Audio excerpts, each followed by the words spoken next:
مسیح یسوع میں آپ کی سلامتی ہو۔ میں پاسٹر سیموئل نگینا۔ میں نے اس بات کو محسوس کیا کہ جیسے کہ راہ کا بت ہے، میں اس کے بارے میں آپ کو کچھ بتا سکوں۔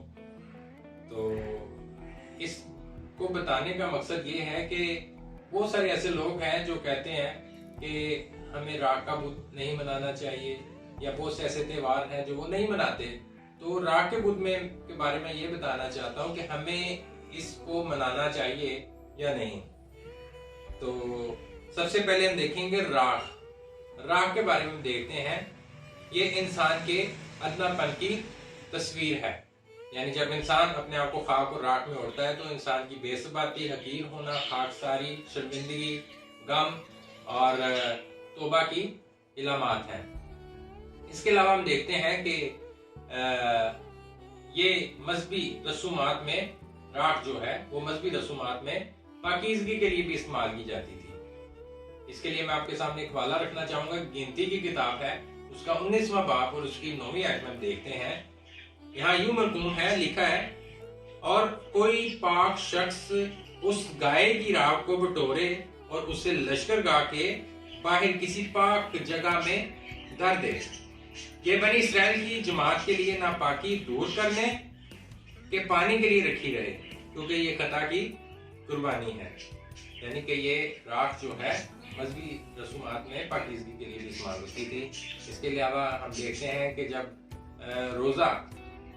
روزے کے ساتھ راکھ پر بیٹھنا توبہ کی نشاندہی بھی ہوتی ہے۔ اب ہم آ جاتے ہیں راکھ کا بت یعنی ایش ویڈنسڈے۔ یہ روزوں کے قیام کا پہلا دن ہوتا ہے، جس کو ہم ایش ویڈنسڈے کہتے ہیں۔ اسے راکھ کا بت اس لیے کہا گیا ہے کیونکہ قدیم کلیسیا میں یہ دستور تھا، اور یہ دستور رومی کلیسیا میں آج بھی مقرر ہے کہ وہ راکھ جو پاک کی جا چکی ہوتی تھی وہ کلیسیا کے ماتھے پر لگائی جاتی تھی۔ اور یہ جو دستور ہے، یہ روایت جو ہے، یہ 7ویں صدی عیسوی سے اس کا آغاز ہوا اور 8ویں صدی عیسوی میں راکھ کا لگایا جانا شروع ہوا۔ اور یہ راکھ جو ہے، یہ وہ راکھ ہوتی تھی جو کھجوروں کے اتوار پر جو کلیسیا کھجور کی ڈالیوں کو چرچ میں لے کر آتے تھے، اور انہی کھجور کی ڈالیوں سے وہ راکھ تیار ہوتی تھی جو کہ کلیسیا کے ماتھے پر لگائی جاتی تھی۔ میرے عزیزوں، میں آپ کو یہ بتانا چاہتا ہوں کہ بہت سارے ایسے تہوار ہیں، مذہبی تہوار جن کو ہم مناتے ہیں، لیکن ان کا ذکر ہمیں بائبل میں شک نہیں ملتا۔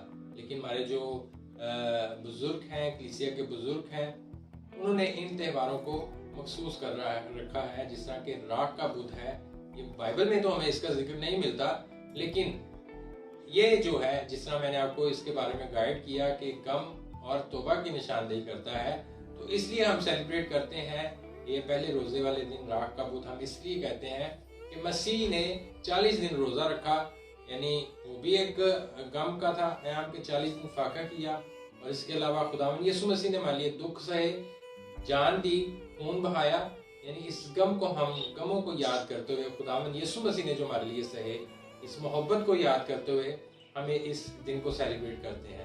اور اس کے علاوہ راکھ کا بت ہم اس لیے مناتے ہیں کہ توبہ کی نشاندہی ہے کہ ہم اپنے آپ کو خاک اور راکھ میں اوڑھیں، تاکہ ہم توبہ کی طرف رجوع لائیں۔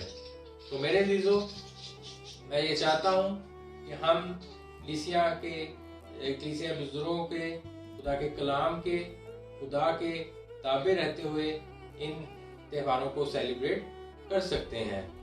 تو خدا کا کلام ہم سبوں کے لیے باعث برکت ہو۔ خداوند کا شکر ہو، آپ سب کی سلامتی ہو۔ آمین۔